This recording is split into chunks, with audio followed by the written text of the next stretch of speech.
Break के बाद एक बार फिर से आपका बहुत बहुत स्वागत है हमारे कार्यक्रम साउल में। डॉक्टर साहब एक और कॉलर जुड़ चुके हैं हिमाचल से, उनका सवाल भी जानते हैं। हाँ बोलिए। हेलो। हेलो, नमस्कार जी। जी नमस्कार, बताएं क्या सवाल है। सवाल ये है मैडम कि हार्ट प्रॉब्लम का जो मैं देख रहा हूँ शक्ति टीवी पे लाइव अभी, तो इसमें बताया कि जो कैड है, कॉरोनरी आर्टरी डिजीज की स्कैनिंग कर रहे हैं जी, तो क्या लेटेस्ट टेस्ट आ चुका है हार्ट डिजीज को, हार्ट अटैक को डिटेक्ट करने के लिए, या फिर टीएमटी को डॉपलर या ईसीजी उनका कोई औचित्य नहीं है आज की डेट में? जी एकदम बहुत अच्छी क्वेश्चन आपने पूछी है। देखिए ईसीजी का औचित्य तभी है जब कभी आपको बैठे बैठे पेन हो रहा हो, क्योंकि ईसीजी करते वक्त पेशेंट को बैठा के लेटा के किया जाता है और उस वक्त अगर पेन नहीं हो रहा है तो ईसीजी में ज़्यादातर आते ही नहीं है। मेरे पास पेशेंट आते हैं बोलते 20 ईसीजी कर रहा है, एक में भी कुछ खराबी नहीं आई है। क्यों?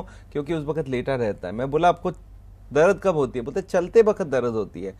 तो फिर चल के टीएमटी कराया गया। टीएमटी का एक प्रॉब्लम है कि 70 से ऊपर ब्लॉकेज हो तभी पकड़ा जाएगा, 70 से नीचे वाला ब्लॉकेज पकड़ा ही नहीं जाएगा। तो अगर हार्ट का पेशेंट को 70 के बाद ही ब्लॉकेज पता करना है तो क्या मतलब है? पहले ही पता कर ले तो प्रिकॉशन ले ले। तो उसके बाद आती थी इको। इको सिर्फ हार्ट अटैक होने के बाद ही यूजफुल है, हार्ट अटैक होने के पहले इको में नॉर्मली आता है। तो ये 3 टेस्ट एक स्पेसिफिक जगह में यूज होती है, पर हार्ट की बीमारी को पता करने के लिए इसका कोई खास रोल नहीं है। पता तो पहले ही हो जाना चाहिए जब आपकी ब्लॉकेज 10, 20, 30, 40 है। अच्छा, उसके बाद चौथी टेस्ट होती थी जो एंजियोग्राफी, वो बहुत खतरनाक टेस्ट है। उसमें बॉडी के अंदर तार घुसाई जाती है, उस तार से लोग मरे भी जा सकते हैं और उस वक्त वो अंदर पूरी रिस्क रहती है और वो रिस्क कोई भी नॉर्मल आदमी उठाने तैयार नहीं होगा। 15,000 रुपया दो, हॉस्पिटलाइज हो, तार घुसाओ। तो मैं ये सोच रहा था कि कोई ऐसा टेस्ट भगवान दे दे कि भाई जिसमें ऊपर से ही पता चल जाए ब्लॉकेज है कि नहीं है। और लकीली फॉर यू ये टेस्ट आ गई है। ये टेस्ट जब पहले आई थी तो बहुत क्रूड था, उसमें 16 स्लाइड थे, फिर 32 स्लाइड आई, फिर और अच्छे रिफाइंड हुआ, 64 स्लाइस आई, अब 128 स्लाइस आ गई है। और ये टेस्ट आजकल खूब पॉपुलर होते जा रहे हैं। इंडिया में हंड्रेड्स ऑफ मशीन लग गए हैं। ऐसे है बहुत महंगा, 7-8 करोड़ की मशीन है, 5-6 करोड़ तक भी आता है। पर ये जो मशीन है इसमें 1 मिनट में आपको बता देंगे कितनी ब्लॉकेज है। And this is the last, पिछले 20 साल में मेडिकल साइंस में, कार्डियोलॉजी में अगर एक ही अच्छाई हुई है तो ये सिटी स्कैन आई है। कार्डियोलॉजी सिटी स्कैन से बहुत दुखी है क्योंकि उनको लगता है कि ये कर लेगा तो हमारा एंजियोग्राफी कौन करेगा, और एंजियोग्राफी के टेबल में वो डरा डुरू के ऑपरेशन करवा लेते हैं। वो भी उनका एक लोभ रहता है कि एंजियोग्राफी करा ले तो हॉस्पिटल को छोड़ने का जरूरत ही नहीं, वहीं पे ऑपरेशन करवाएंगे। और सिटी स्कैन के बाद पेशेंट 50 ओपिनियन लेगा, खाने पीने के बारे में पता करेगा, उसमें तो क्या है वहाँ पे पकड़ा और वहीं पे काट लिया।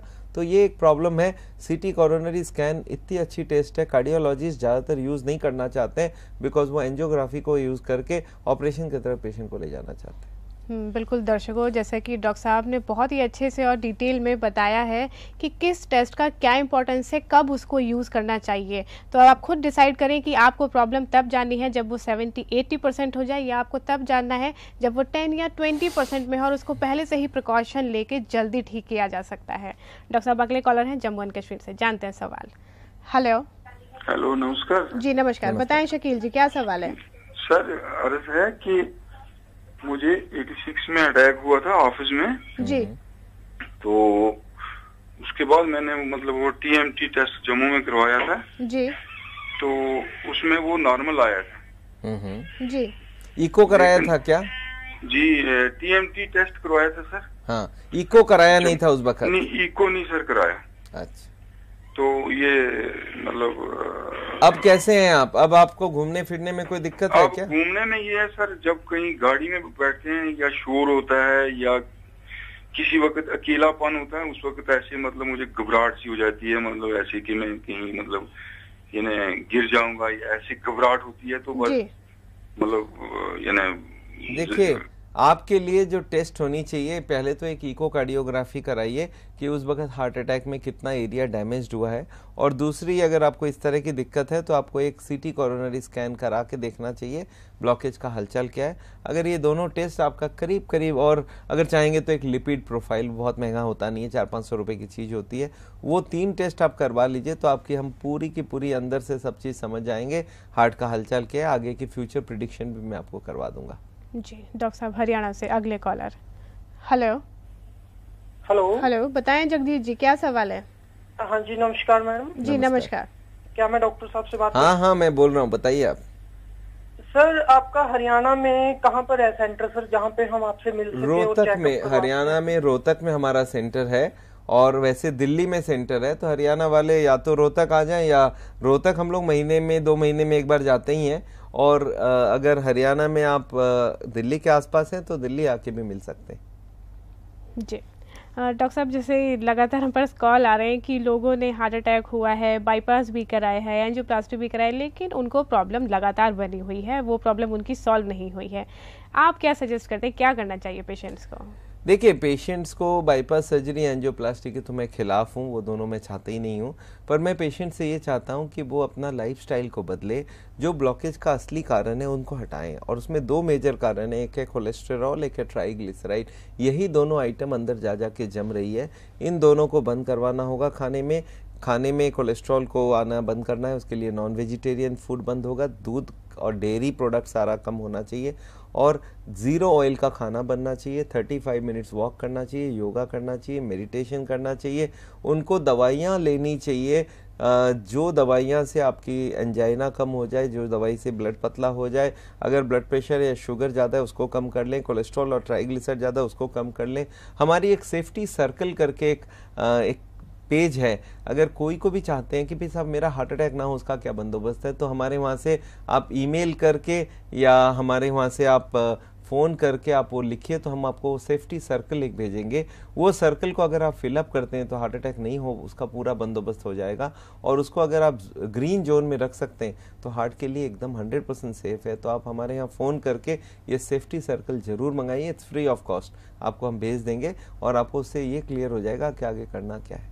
जी बिल्कुल, तो जैसा कि डॉक्टर साहब ने कहा है कि सेफ्टी सर्कल है, जिससे कि आप जान सकते हैं कि आपका कोलेस्ट्रॉल, ट्राइग्लिसराइड, सारी चीज़ें किस किस लेवल पे होनी चाहिए, और उसी के अकॉर्डिंगली आप अपने लाइफस्टाइल को मेंटेन कर सकते हैं, अपनी प्रॉब्लम को दूर कर सकते हैं। साथ ही अगर आप जानना चाहते हैं कोई भी जानकारी जो कि हार्ट प्रॉब्लम के साथ जुड़ी हुई है, तो उसके लिए दिए गए नंबर्स पर कॉल करें और फ्री DVDs मंगाएं। और डॉक्टर साहब के लगातार अलग अलग शहरों में कैंप्स भी लगते रहते हैं, उनको भी आप ज्वाइन कर सकते हैं और सारी जानकारी वहाँ से भी ले सकते हैं। डॉक्टर साहब, एक और कॉलर, जानते हैं सवाल। हेलो। हाँ, धन्यवाद जी, बताएं क्या सवाल है आपका? मेरा सवाल है कि बाईपास सर्जरी हुई वाली है जी। बाईपास सर्जरी होने के बाद ऊपर के साइड में पे जैसा कि बधिरपना आ जाता है जी। और कभी कभी थोड़ा दर्द होता है जी। कितने दिन हुआ आपको बाईपास सर्जरी हुए? कितने, आप सुन पा रहे हैं हमें?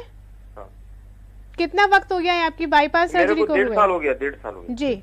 यूजुअली देखिए, बाईपास सर्जरी में क्या होता है, देखिए हम लोग बोलते हैं नेचर के बॉडी को काटा गया है, इसको जब बीच से काटते हैं तो बहुत सारे नर्व्स कट जाते हैं, और फिर जब जोड़ते हैं तब भी पूरा वो नर्व ठीक से जुड़ नहीं पाते हैं एक दूसरे से, उससे एक चेस्ट पेन हर वक्त रहता है। ये पेन जिंदगी भर रहती है, कुछ लोगों को 2-1 साल रहती है। तो ये जो पेन है ये कॉम्प्लिकेशन है सर्जरी का, और अगर कोई कहीं पे वुंड हील नहीं किया तो वहाँ पे तो बहुत तकलीफ होने वाली है।